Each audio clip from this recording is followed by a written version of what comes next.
Bonjour et bienvenue sur cette première vidéo qui va vous expliquer les règles du Chimera Sanctuary. Le Chimera Sanctuary, ce jeu de cartes qui va vous permettre de démontrer à tout le monde que vous êtes le meilleur dresseur, gardien, soigneur éventuellement des créatures fantastiques de tout le monde connu. Comment on joue? Première vidéo ici. D'abord, comment on fait pour préparer le jeu? Très simple. Vous avez un print and play que j'ai mis à disposition qui va vous permettre déjà de vous entraîner. Alors le print and play, on a quoi? On a 3 hards, on a des fortunes, on a des aides-mémoire. D'accord? Tout ça, c'est du chinois. Très simple. Je vous explique. 3 hards, c'est quoi? Je redescends un petit peu. Les hards, c'est ça. Ces cartes-là sont les cartes que vous allez choisir. C'est vous qui allez choisir la famille de cartes que vous voulez au début du jeu. Ici, vous avez ce qu'on appelle les Nocturna. Les Nocturna Mundis, ce sont des créatures qui vivent la nuit. Ici, vous avez un Berbalang dessiné par Lorena, une illustratrice espagnole qui a fait beaucoup de ces créatures et qui a un superbe style. Vous pouvez retrouver tout ça sur le blog ou sur la page Facebook. Vous avez ici les créatures sylvestres, donc qui vivent dans les forêts. Et par exemple, le représentant que voici, qui est Pan, le dieu Pan ou un faune, c'est la même chose pour moi.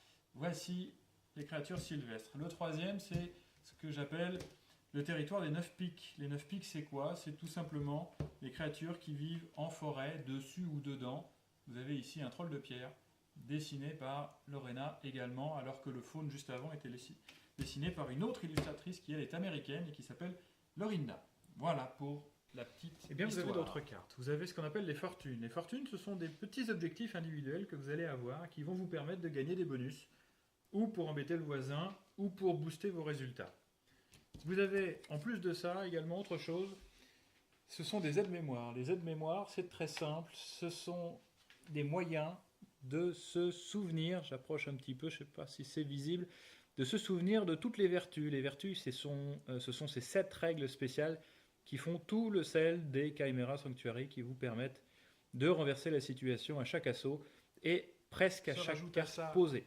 Ce que j'appelle la piste de points, qui vous permet de noter les points de renommée allant de 1 jusqu'à 50, celui étant le premier arrivé à 50 ayant gagné la partie.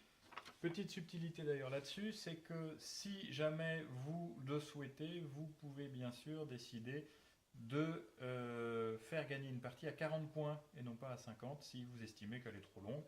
Voilà, ça vous permet de jouer aussi. Pour préparer le jeu, c'est très simple. Vous choisissez une hard chacun. Chaque joueur en choisit une, mélange ses cartes et va prendre les 8 premières. Donc 2, 4, 6, 8. Ok? Les 7 autres, vous les mettez de côté, à côté de vous ici. D'accord? Vous avez 8 cartes. Donc chacun fait de la même manière. Vous pouvez prendre une carte, j'enlève les autres, une carte aide-mémoire que vous mettez à côté de vous. Ça vous permettra de pouvoir vous souvenir de chaque vertu et du moment où vous pouvez les appliquer. Donc, les 8 cartes que vous avez en main, vous pouvez les regarder maintenant. Évidemment, quand vous avez choisi les 8 premières cartes, vous ne les regardiez pas, vous ne pouvez pas les choisir. Hein. C'est au hasard. Voici les 8 premières cartes. Sur ces 8 premières cartes, vous allez en prendre une première, celle que vous voulez, c'est vous qui la choisissez, imaginons que c'est celle-ci. Vous allez jouer une règle qui s'appelle la mûche. La mûche, c'est quoi? Très simple. La mûche, c'est une carte que vous mettez de côté, un peu comme un chien au tarot, si vous connaissez le tarot.